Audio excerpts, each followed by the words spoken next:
नंदिनी को अपने ससुराल में आए लगभग 2 साल हो गए थे।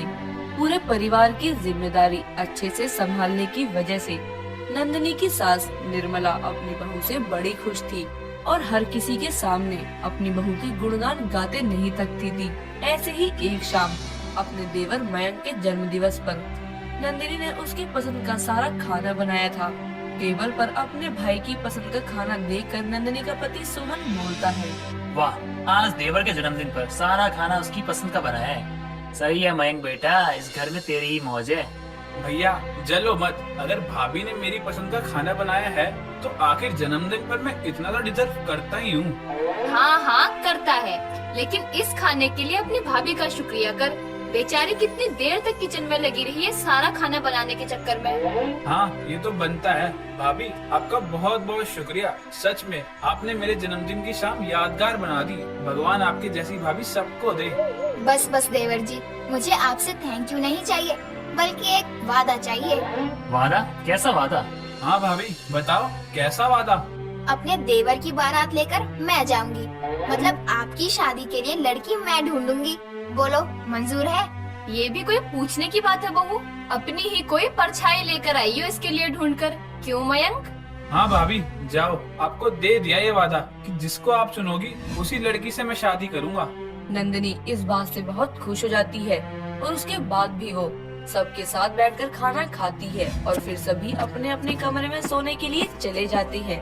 अब उस दिन के बाद से नंदिनी अपने देवर की शादी के लिए लड़के ढूंढने में लग जाती है। ऐसे ही एक शाम सभी आराम से हॉल में बैठे टीवी में वर्ल्ड कप का मैच एंजॉय कर रहे होते हैं। तभी मयंक बोलता है, अरे यार ये बुमराह क्या गुमराह करता है बैट्समैन को, देखना अभी एक विकेट लेकर मैच पलट देगा। मयंक के इतना बोलते ही उसके पीछे से आवाज आती है, बिल्कुल भी नहीं, बुमराह अभी सिर्फ रन रोकने पर फोकस कर रहा है ताकि दबाव बने। ये सुनते ही सभी के सभी पीछे गर्दन घुमाकर देखते हैं तो वहाँ नंदिनी की बहन निशा होती है। उसे अपने घर देखकर नंदिनी बोलती है, अरे निशा, तू यहाँ? बताया भी नहीं तूने कि तू आने वाली है। दीदी, कोई सरप्राइज नाम की भी चीज होती है। और जीजू, आप कैसे हैं? आपकी इकलौती साली को भूल गए हो लगता है। कितने टाइम से न कॉल न मैसेज। मैं आपसे नाराज हूँ। माफ कीजिएगा साली साहबा, काम की वजह से ना तो हम तो अपनी खुद की घरवाली को समय नहीं दे पा रहे, तो आप तो वैसे भी आधी घरवाली हो। सही कह रहा है ये निशा बेटा। अच्छा तू वहाँ क्यों खड़ी है? यहाँ आना और बता आगे क्या होगा मैच में। हाँ तुम बैठो निशा, मैं सबके लिए कुछ खाने पीने को लाती हूँ। ऐसे कैसे मैं बैठूं और मेरी दीदी काम करे? चलो मैं पहले आपकी मदद करवाती हूँ, फिर सब साथ बैठकर मैच एंजॉय करेंगे। निशा नंदिनी के साथ किचन में जाकर उसकी हेल्प करवाने लगती है और बाहर निर्मला निशा का ऐसा स्वभाव देखकर अपने बेटों से बोलती है, बिल्कुल नंदिनी की परछाई है निशा, बस थोड़ी सी चुलबुली है लेकिन समझदार है। बहुत ही अच्छे घर से रिश्ता जोड़ा है मैंने अपने सोहन का। काश मेरा भी रिश्ता यहीं जुड़ जाए।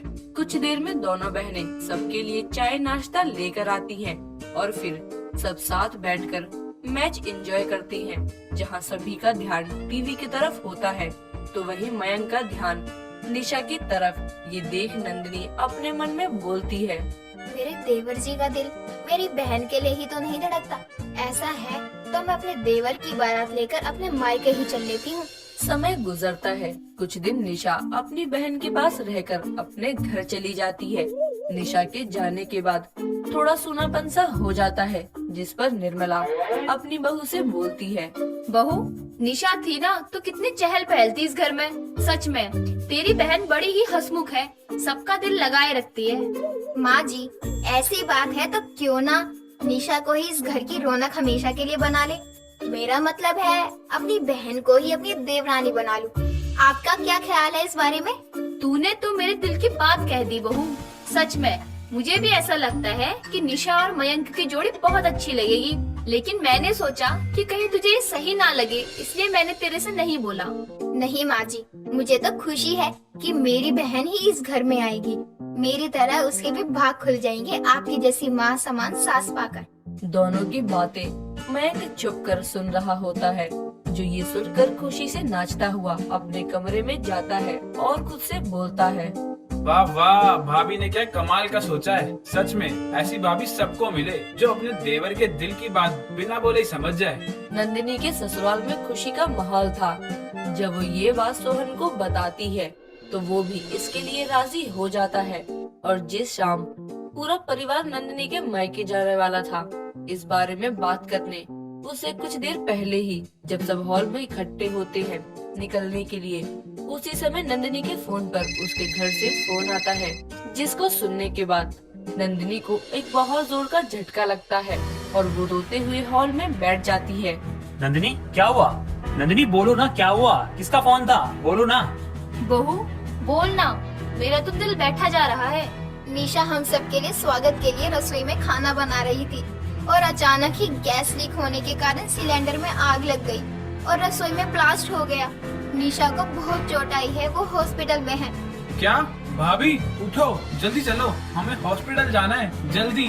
मयंक सबको लेकर हॉस्पिटल पहुंचता है, जहां नंदिनी के माँ बाप भी होते हैं, जिनका रो रो कर बुरा हाल होता है।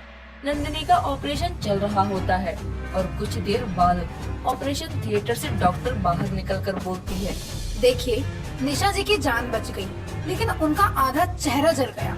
शरीर पर काफी जलने के निशान हैं, जो शायद जिंदगी भर ना जाए। कुछ देर में उनको होश आ जाएगा तो आप लोग उनसे मिल सकते हैं। थोड़ी देर में निशा को होश आ जाता है और सब उससे मिलने के लिए रूम में जाते हैं। समय गुजरता है। एक हफ्ते बाद निशा डिस्चार्ज होकर घर आ जाती है और अब 1 महीना गुजर चुका था। निशा अपने पैरों पर चलने लायक हो जाती है, जिसके चलते वो एक सुबह उठकर अपने चेहरे को शीशे में देखकर खुद से बोलती है, मेरे सारे सपने चूर हो गए। मैं मयंक को दिल से पसंद करती थी, लेकिन अब मैं उसके लायक नहीं। मेरी जिंदगी अब ऐसे ही अकेलेपन में बीतेगी। निशा ये सब बोलकर अपने आंसुओं को पोंछने लगती है। तभी उसकी माँ सोनिया उसके कमरे में आती है और बोलती है, निशा बेटा, जल्दी से तैयार होकर बाहर आ जा। नंदिनी और उसके ससुराल वाले तुझसे मिलने आए हैं। ठीक है माँ। निशा कुछ देर में तैयार होकर और अपने आधे जले चेहरे को एक स्कार्फ से ढककर बाहर आती है और सबके बीच में आकर बैठ जाती है, जिसके बाद निर्मला बोलती है, निशा बेटी अब कैसी हो? ठीक हूँ आंटी जी, अब घाव भरने लगे हैं, दर्द नहीं होता, पर निशान याद दिलाते रहते हैं कि मेरी जिंदगी अब पूरी तरह बदल गई है। कुछ नहीं बदला है निशा, और आज मैं इसलिए अपने पूरे परिवार के साथ आई हूँ क्योंकि मैं अपने देवर की शादी तुमसे करना चाहती हूँ। क्या तुमको ये रिश्ता मंजूर है? क्या दीदी आप पागल हैं? मेरी हालत देखो, मैं अब वो निशा नहीं हूँ। क्यों आप अपने देवर मयंक की जिंदगी बर्बाद कर रही हैं अपनी बहन के मुंह में?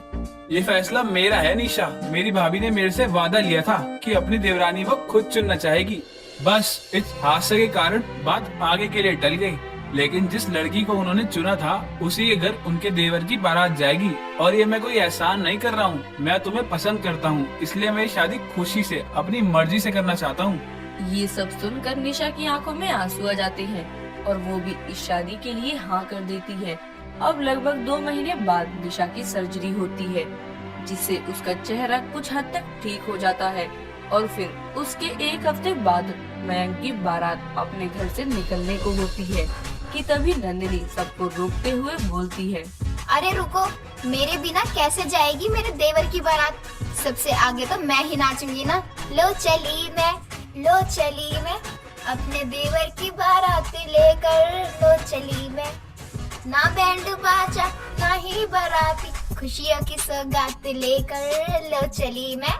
नंदिनी नाचते गाते अपने देवर की बारात अपने मायके ले जाती है और फिर बड़े ही धूमधाम से निशा और मयंक की शादी करवाती है। सभी खुशियों से भरी बारात में शामिल होकर नाचते गाते जाते हैं और नई दुल्हन को अपने साथ लेकर आ जाती है।